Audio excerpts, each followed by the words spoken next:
एक दिन का जिक्र है जब हजरत मरियम अलैहिस्सलाम ने अपने प्यारे बेटे हजरत ईसा अलैहिस्सलाम से स्नेह भरे लहजे में कहा, बेटा आज दिल ने बहुत आरजू है कि कुछ फलों का स्वाद चखूं। उस दौर में माँ और बेटा एक सुनसान रेगिस्तान में एक सादा सी झोपड़ी में ठहर रहे थे। बेटे ने माँ की इच्छा पूरी करने का इरादा किया और फौरन फल लाने निकल पड़े। झोपड़ी में हजरत मरियम अलैहिस्सलाम अकेली रह गई। तभी अचानक उन्हें एक शख्स नजर आया जिनका चेहरा डर और रौब से भरपूर था। ये मलकुल मौत हजरत अज़राइल अलैहिस्सलाम थे। उन्हें देखकर मरियम अलैहिस्सलाम का दिल दहल उठा। उन्होंने घबराते हुए पूछा, आप कौन हैं और मेरे सामने क्या मकसद लेकर आए हैं? हजरत अज़राइल अलैहिस्सलाम ने नरमी से जवाब दिया, मैं अज़राइल हूँ और अल्लाह ताला के हुक्म से आपकी रूह कब्ज करने आया हूँ। अब आपका मुकर्रर वक्त पूरा हो गया है और आपको आखिरत के सफर पर रवाना होना है। यह सुनकर हजरत मरियम अलैहिस्सलाम के चेहरे पर गम की लकीरें उभर आईं। उन्होंने अर्ज किया, ए मलकुल मौत, मुझे थोड़ी मोहलत दीजिए। मेरा प्यारा बेटा कुछ समय पहले मेरे हुक्म से फल लेने गया है। मैं चाहती हूँ कि उसके आने से पहले रुखसत ना हो। बस एक बार उसे देख लूं, उससे आखिरी बातें कर लूं और फिर आप अपना हुक्म पूरा कर लें। हजरत अज़राइल अलैहिस्सलाम ने फरमाया, ए पाक बंदी, मुझे अफसोस है कि इस मंजूरी में कोई देर मुमकिन नहीं। अल्लाह रब्बुल आलमीन ने हर रूह का एक वक्त तय फरमाया है। मैं अल्लाह के हुक्म से आगे या पीछे नहीं हो सकता। हजरत मरियम अलैहिस्सलाम ने गहरी सांस लेकर कहा, मैं मौत से नहीं डरती और ना ही अपने रब के फैसले से इनकार करती हूँ, मगर दिल में बस यही हसरत है कि मैं अपने बेटे को एक बार देख नहीं सकी। फिर बोली, खैर अल्लाह जो करता है बेहतर करता है। हर काम में उसी की मर्जी और रहमत शामिल होती है। यह कहकर उन्होंने अपनी रूह अल्लाह के हवाले कर दी। मलकुल मौत ने हुक्म इलाही के मुताबिक उनकी रूह कब्ज की और इस तरह हजरत मरियम अलैहिस्सलाम की जिंदगी का सफर अपने मुकाम पर पहुंच गया। उनका पाक जिस्म झोपड़ी में सुकून से ठहर गया। थोड़ी देर बाद हजरत ईसा अलैहिस्सलाम जंगली इलाके से फलों से भरी टोकरी लेकर लौटे। उन्होंने दरवाजे में दाखिल होकर देखा कि उनकी माँ आराम फरमा रही है। उन्होंने उन्हें जगाया नहीं ताकि उनकी आराम में खलल न पड़े, मगर जब देर तक कोई हलचल न हुई तो उन्होंने धीरे से माँ का हाथ छुआ। तभी एहसास हुआ कि उनकी पाक रूह दुनिया से रुखसत कर चुकी है। हजरत ईसा अलैहिस्सलाम पर गम का पहाड़ टूट पड़ा। वह फूट फूट कर रोने लगे। उनकी सिसकियों से झोपड़ी का हर कोना गूंज उठा। ऐसा मालूम होता था कि पूरे आलम पर मातम का साया छा गया है। यहाँ तक कि परिंदे और जानवर भी बेचैनी में भर आए। कुछ देर तक वो अपनी माँ के गम में डूबे रहे और फिर सोचा, अब जिस्म मुबारक के जनाजे और दफन का इंतजाम करना जरूरी है। लेकिन उस वीरान बेअबान में कोई मददगार न था। वो अपनी माँ की तदफीन के लिए किसी के सहयोग की तलाश में निकले। कुछ ही फासले पर उन्हें कुछ लोग आते नजर आए। उन्होंने पास जाकर कहा, मेरी वालिदा का इंतकाल हो गया है, क्या आप उनके जनाजे में मदद करेंगे? उन लोगों ने मुस्कुराते हुए अर्ज किया, ए अल्लाह के नबी, हम इंसान नहीं बल्कि फरिश्ते हैं जिन्हें खुद अल्लाह ने जन्नत से भेजा है ताकि हम हजरत मरियम अलैहिस्सलाम के जनाजे और दफन में शरीक हो सके। हम कफन और सुगंध भी साथ लाए हैं। फिर वहीं हजरत ईसा अलैहिस्सलाम ने आसमान से उतरे फरिश्तों की मदद से अपनी माँ के जनाजे का इंतजाम किया और उन्हें अदब व इज्जत के साथ दफन कर दिया। हजरत मरियम अलैहिस्सलाम के इंतकाल और उनके पाक जिस्म की तदफीन पूरी करने के बाद हजरत ईसा अलैहिस्सलाम बैतुल मुकद्दस की ओर लौट आए। कुछ वक्त उन्होंने वहां इबादत, तअम्मुल और तन्हाई में गुजारा। इन्हीं दिनों अल्लाह रब्बुल आलमीन की तरफ से उन पर वही नाजिल हुई जिसमें उन्हें नई शरीयत और मुकद्दस किताब इंजील बख्शी गई। अल्लाह ताला की तरफ से हजरत ईसा अलैहिस्सलाम को हुक्म मिला, ए ईसा, मेरी ये नई शरीयत लेकर लोगों के पास जाओ और उन्हें हक के रास्ते की तरफ बुलाओ। आदेश पाने के बाद हजरत ईसा अलैहिस्सलाम ने लोगों को इकट्ठा किया और एक बड़ी महफिल में खड़े होकर कहा, ए अल्लाह के बंदो, मेरे पास अपने रब की तरफ से नई शरीयत और नई किताब आई है। अब तुम सब पुराने तौर तरीकों को छोड़कर इस किताब के अहकाम के मुताबिक अपनी जिंदगी गुजारने का वादा करो। हजरत ईसा अलैहिस्सलाम की बात सुनते ही यहूदियों और बनी इसराइल के बहुत से लोग भड़क उठे। उन्होंने गुस्से में कहा, अब तक हम तुम्हें नेक और सच्चा समझते थे, लेकिन अब तुम हमारे बुजुर्गों के दीन को मिटाने के इरादे से निकले हो। तुमने खुद एक नई शरीयत बना ली है और उसे हम पर थोपना चाहते हो। याद रखो, हम तुम्हारी इस चाल को कभी कामयाब नहीं होने देंगे। अगर तुम अपनी ये तहरीक बंद नहीं करते तो हम तुम्हें कत्ल कर डालेंगे। हजरत ईसा अलैहिस्सलाम ने बेहद संयम से जवाब दिया, तुम्हारी धमकियां मेरे लिए कुछ मायने नहीं रखती। मैं अल्लाह का पैगंबर हूं और पैगंबर का फर्ज है कि वो लोगों को हक की तरफ बुलाए। मैं वही कर रहा हूं जो मेरे रब का हुक्म है। अगर तुम सच्चाई से मुंह मोड़ोगे तो तुम्हें वही अजाब झेलना पड़ेगा जो तुमसे पहले की गलत राह पर चलने वाली कौमों ने भुगता। हजरत ईसा अलैहिस्सलाम की इस दावत से बनी इसराइल की कौम में हलचल मच गई। हर तरफ बातें और बहसें शुरू हो गई। बहुत से लोग उनके खिलाफ बगावत पर उतर आए। वही कुछ ऐसे भी थे जिन्होंने कलिमा पढ़ा और ईमान लेकर हजरत ईसा अलैहिस्सलाम की शरीयत को अपनाया। हजरत ईसा अलैहिस्सलाम ने अपनी नबूवत के सबूत में कई इलाही मौजज़ात दिखाए। मरे हुए लोगों को अल्लाह के हुक्म से जिंदा करना, जन से अंधे को रोशनी देना, कोढ़ के मरीज को पूर्ण शिफा देना और मिट्टी के परिंदे बनाकर अल्लाह के हुक्म से उनमें जान डाल देना। इन करिश्मों को देखकर अनगिनत लोग हिदायत की राह पर आ गए, मगर जो जिद्दी और गुमराह थे वो पहले की तरह इनकार करते रहे। जब नाफरमान लोगों ने देखा कि हजरत ईसा अलैहिस्सलाम का असर तेजी से फैल रहा है और लोग उनकी बातों पर ईमान ला रहे हैं, तो उन्होंने साजिशें बुननी शुरू कर दी।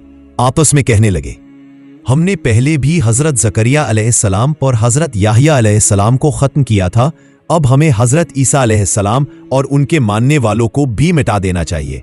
मगर उनके कुछ नेक दिल हम कौम बोले, ए बनी इसराइल, तुम्हारी ये हरकत खुद तुम्हारे लिए तबाही का सबब बनेगी। हजरत ईसा अलैहिस्सलाम अल्लाह के सच्चे नबी है। उन्होंने खुद तुम्हारे सामने अपने मौजज़ातों से साबित कर दिया कि वो हक पर है। उनसे दुश्मनी छोड़ो, हक को पहचानो और अपने गुनाहों से तौबा करो। एक रोज हजरत ईसा अलैहिस्सलाम ने फिर एक बड़ी महफिल में खड़े होकर फरमाया, ए बनी इसराइल के लोगों, अल्लाह ताला ने हजरत मूसा अलैहिस्सलाम की उम्मत के लिए शनिवार को इबादत का दिन मुकर्रर किया था, और अब मुझे हुक्म मिला है कि मेरी उम्मत रविवार के दिन इबादत करे। उस दिन दुनियावी कारोबार, व्यापार और व्यस्तताओं से दूर रहो और अपने रब की बंदगी में रहो। किताब मुकद्दस की तिलावत करो, नेकी का हुक्म दो और बुराई से रोकने की कोशिश करो। इसके बाद हजरत ईसा अलैहिस्सलाम ने कहा, अब मैं तुम्हें एक बहुत बड़ी खुशखबरी देना चाहता हूं। मेरे बाद एक और अजीम नबी तशरीफ लाने वाले हैं, जिनका नाम होगा हजरत मोहम्मद सल्लल्लाहु अलैहि वसल्लम। वो इस जहान के सबसे अफजल और आखिरी रसूल होंगे। अगर तुम में से कोई उनके दौर में हो तो फौरन उन पर ईमान लाना और उनकी शरीयत को अपनाना। उनके ऊपर अल्लाह की तरफ से एक मुकद्दस किताब नाजिल होगी, अल कुरान। जो उसकी तिलावत करेगा और उस पर अमल करेगा, उसे बेहिसाब सवाब मिलेगा। उन नबी मुकर्रम पर दुरूद भेजना, क्योंकि खुद अल्लाह और उसके फरिश्ते उन पर सलाम भेजते हैं। हजरत ईसा अलैहिस्सलाम की इस बात से सब दंग रह गए। कुछ लोगों ने सिर झुका लिया, जबकि कुछ कहने लगे, ये शख्स तो हजरत मूसा अलैहिस्सलाम की शरीयत मिटाना चाहता है और हमारी कौम को एक नए नबी की तरफ मोड़ना चाहता है। उन्होंने फैसला किया कि अब इस बात की शिकायत बादशाह से करनी ही होगी, ताकि हजरत ईसा अलैहिस्सलाम को रोका जा सके। हजरत ईसा अलैहिस्सलाम की नई शरीयत और उनके मौजज़ात की चर्चा जैसे जैसे फैलती गई, वैसे वैसे बनी इसराइल के सरदारों और बादशाह के दिलों में जलन और गुस्सा बढ़ता गया। वो देख रहे थे कि जो लोग कभी उनके आगे झुकते थे, अब ईमान लाकर हजरत ईसा अलैहिस्सलाम के कदमों में बैठने लगे हैं। इससे उनके तख्त और दुनियावी ताकत को खतरा महसूस होने लगा। एक दिन बादशाह ने अपने महल में गुप्त सभा बुलाई। वहां दरबार के वजीर, सेना के अमीर और यहूदी सरदार मौजूद थे। बादशाह ने तिलमिलाते हुए कहा, ये ईसा नाम का आदमी हमारे दीन को मिटाना चाहता है। उसके अनुयायी दिन दिन बढ़ रहे हैं। अगर अब हमने उसे नहीं रोका तो हमारी हुकूमत और हमारा दीन दोनों मिट जाएंगे। एक वजीर ने सलाह दी, मालिक, हमें उसकी गिरफ्तारी का हुक्म दे देना चाहिए ताकि उसे लोगों के सामने जलील किया जा सके। दूसरा दरबारी बोला, नहीं, उसे सिर्फ गिरफ्तार करना काफी नहीं, बल्कि इस फितने को हमेशा के लिए खत्म कर देना होगा।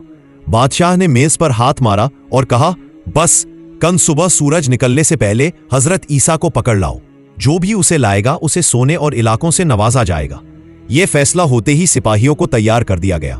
पूरी रात शहर में सन्नाटा रहा, लेकिन यहूदी सरदारों ने गुप्त तौर पर हजरत ईसा अलैहिस्सलाम के ठिकाने का पता लगाने की कोशिशें शुरू कर दी।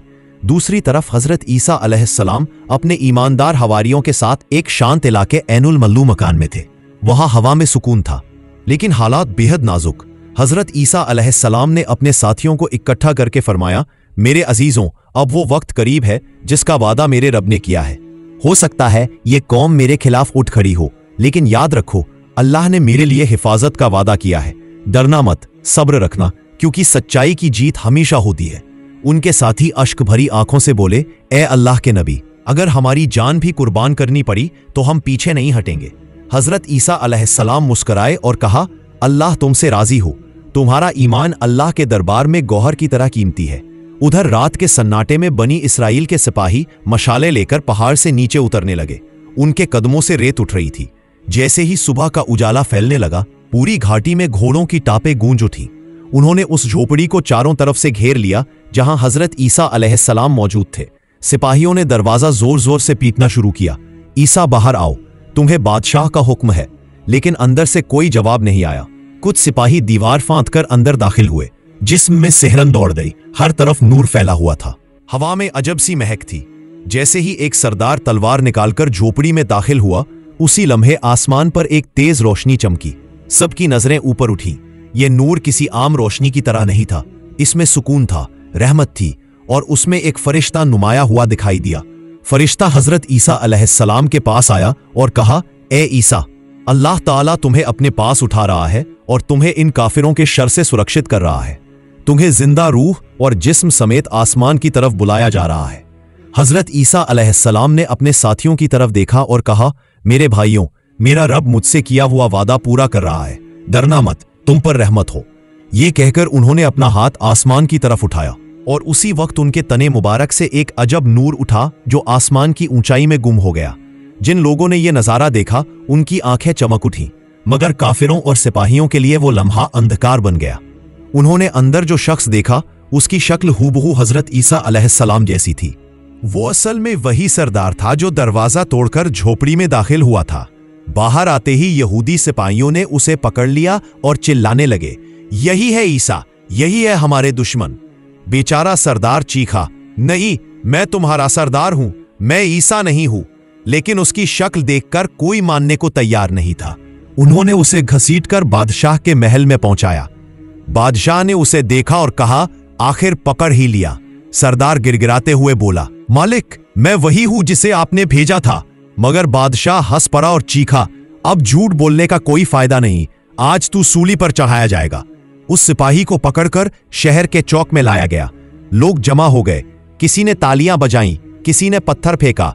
वो आदमी कांपती आवाज में चीखता रहा, खुदा की कसम, मैं ईसा नहीं हूं। लेकिन किसी ने रहम नहीं किया। आखिरकार उसे सूली पर लटकाया गया। आसमान पर काली घटाएं छा गई। हवा रुकी हुई महसूस हुई। जब उसकी जान निकली, तभी आसमान से बिजली सी चमकी। उस झटके से सब लोग सन्न रह गए। जब वो शख्स जिसकी शक्ल हजरत ईसा अलैहिस्सलाम जैसी बना दी गई थी, सूली पर मारा गया, तो शहर में हलचल मच गई। लोग हैरान और परेशान थे। कुछ कह रहे थे, हमने ईसा को मार दिया, जबकि कुछ फुसफुसा रहे थे, नहीं, यह तो हमारा सरदार था जिसने खुदा के नबी की शक्ल में धोखा खाया। उस मंजर को देखने वाले चुप थे। आसमान में उस दिन एक गहरा सन्नाटा फैला हुआ था। तेज हवा ठहर गई थी, परिंदे खामोश थे और सूरज की रोशनी भी धुंधली पड़ गई थी। गोया पूरी कायनात इस रहस्य पर गवाह बनकर ठहर गई हो। उधर जब हजरत ईसा अलैहिस्सलाम को आसमान की तरफ उठाया गया, तो उनके साथी यानी हवारी उनके बिछड़ने से दिल बरदार हो गए। उन्होंने अपने गालों पर आंसू पोंछे और एक दूसरे से कहा, हमारे नबी अपने रब के पास जा चुके हैं, लेकिन हम उनकी तालीमात को जिंदा रखेंगे। उन्होंने जमीन पर वही बात दोहराई जो हजरत ईसा अलैहिस्सलाम ने उनसे कहा था, अल्लाह का दीन दुनिया में फैलाओ, नेकी का हुक्म दो और बुराई से रोकने की कोशिश करो। उन्होंने उसी पैगंबरी मिशन को आगे बढ़ाना शुरू कर दिया। लेकिन बनी इसराइल के काफिरों ने षड्यंत्र जारी रखा और इंजील की हकीकत को बदलना शुरू कर दिया। कई साल बीत गए। वक्त के साथ नए बादशाह आए। नबी के सच्चे अनुयायी इस दुनिया से रुखसत होते गए। लेकिन जो ईमान हजरत ईसा अलैहिस्सलाम ने लोगों के दिलों में छोड़ा था, वह बुझा नहीं, वो नूर की तरह फैलता रहा। एक मामूली चिंगारी से मशाल बन गया। फिर एक वक्त आया जब मुसलमानों को हजरत मोहम्मद सल्लल्लाहु अलैहि वसल्लम की नबूवत के जरिए मुकम्मल दीन हासिल हुआ और कुरान के पन्नों में हजरत ईसा अलैहिस्सलाम की हकीकत को सदा सदा के लिए अमर कर दिया गया। अल्लाह ताला ने खुद फरमाया कि हजरत ईसा अलैहिस्सलाम ना मारे गए, ना सूली पर चढ़ाए गए, बल्कि उन्हें अपनी तरफ ऊंचा उठा लिया गया। व माकातलूहु व मा शलाबूहु वलाकिन शुब्बिहा लहुम, अर्थ उन्होंने ईसा को ना तो मारा ना सूली दी, बल्कि उन्हें ऐसा प्रतीत हुआ। यही हकीकत थी जिसकी तरफ किसी की समझ ना पहुंच सकी और लोगों में सैकड़ों सालों तक भ्रम बने रहे। मगर अल्लाह ताला की किताब और रसूलुल्लाह सल्लल्लाहु अलैहि वसल्लम की हदीसों ने साफ कर दिया कि हजरत ईसा अलैहिस्सलाम अब तक जिंदा है और आखिर जमान में दोबारा लौटेंगे। हदीस शरीफों में बयान किया गया है कि जब यह दुनिया फितनों से भर जाएगी, जब जालिमों का बोलबाला होगा, जब लोग अपने खुदा को भूल जाएंगे और जब दज्जाल नाम का एक बड़ा फितना इंसानों के बीच निकलेगा, तब अल्लाह अपनी रहमत से हजरत ईसा अलैहिस्सलाम को फिर से आसमान से उतारेगा। वो उस वक्त दमिश्क शाम की सफेद मीनार के पास उतरेंगे। उनके जिस्म से पानी की बूंदें यूं गिरेंगी जैसे अभी अभी गुस्ल करके निकले हों। उनके चेहरे से नूर टपक रहा होगा और उनकी नजर में ऐसी हैबत होगी कि कोई काफिर उनकी आंख में आंख डालने की जरूरत नहीं कर सकेगा। वो उतरते ही मस्जिद में नमाज के वक्त पहुंचेंगे। उस वक्त मुसलमानों के अमीर जमात यानी इमाम मेहदी नमाज की इमामत कर रहे होंगे। इमाम मेहदी उन्हें आगे बढ़ाकर कहेंगे, ए अल्लाह के नबी, इमामत आप फरमाए। लेकिन हजरत ईसा अलैहिस्सलाम मुस्कुराकर कहेंगे, यह आपके इस उम्मत के लिए अल्लाह का खास तोहफा है कि उनका इमाम उन्हीं में से होगा। उस नमाज के बाद हजरत ईसा अलैहिस्सलाम दज्जाल का पीछा करेंगे। अल्लाह की मदद से वो उसे एक खास जगह पर पकड़ लेंगे, लूत के दरवाजे पर, और वहीं उसे अपने हाथों से कत्ल कर देंगे। उस वक्त हक की फतह की सदा पूरे जहां में गूंजेगी। दज्जाल के खात्मे के साथ जमीन से जुल्म उठ जाएगा। अमन का दौर शुरू होगा। लोग तौबा करेंगे। दुनिया अल्लाह की रहमत से भर जाएगी। पेड़ों से बरकत से फल झरेंगे। जानवरों में नरमी पैदा होगी। इंसानों में मोहब्बत लौट आएगी। हजरत ईसा अलैहिस्सलाम उस दौर में तकरीबन 40 साल रहेंगे। वो दुनिया में नबी बनकर नहीं बल्कि उम्मत मोहम्मद सल्लल्लाहु अलैहि वसल्लम के एक वली के तौर पर जिएंगे। वो शादी करेंगे, औलाद होगी और हर वक्त अल्लाह की याद में रहेंगे। जब उनका ज़मानी वक्त पूरा होगा तो उनका इंतकाल होगा और उन्हें रसूलुल्लाह सल्लल्लाहु अलैहि वसल्लम के रोज़ाए मुबारक के पास दफन किया जाएगा। वो उसी जगह आराम फरमाएंगे जहां हमारे प्यारे नबी सल्लल्लाहु अलैहि वसल्लम और हजरत अबू बकर सिद्दीक रजी अल्लाह अन्हु आराम कर रहे हैं। कहते हैं उस रोज मदीना मुनव्वरा में ऐसी रूहानी महक फैलेगी जैसा कयामत से पहले कभी महसूस न हुई हो। आसमान के फरिश्ते दरूद पढ़ते हुए उतरेंगे और पूरी सृष्टि सुकून में डूब जाएगी। और फिर जब कयामत करीब होगी, हजरत ईसा अलैहिस्सलाम का मिशन मुकम्मल हो चुका होगा। दुनिया उनके पैगाम तौहीद और इंसाफ से भर जाएगी। यही वो दौर होगा जब इंसानियत आखिरी बार सच्चे ईमान का नूर देखेगी। ए अल्लाह, हमें भी उस दौर के नूर से हिस्सा अता फरमा। हमारी आंखों को हक देखने की तौफीक दे। हमारे दिलों को हजरत ईसा अलैहिस्सलाम और हजरत मोहम्मद सल्लल्लाहु अलैहि वसल्लम की मोहब्बत से रोशन कर दे। आमीन या रब्बुल आलमीन।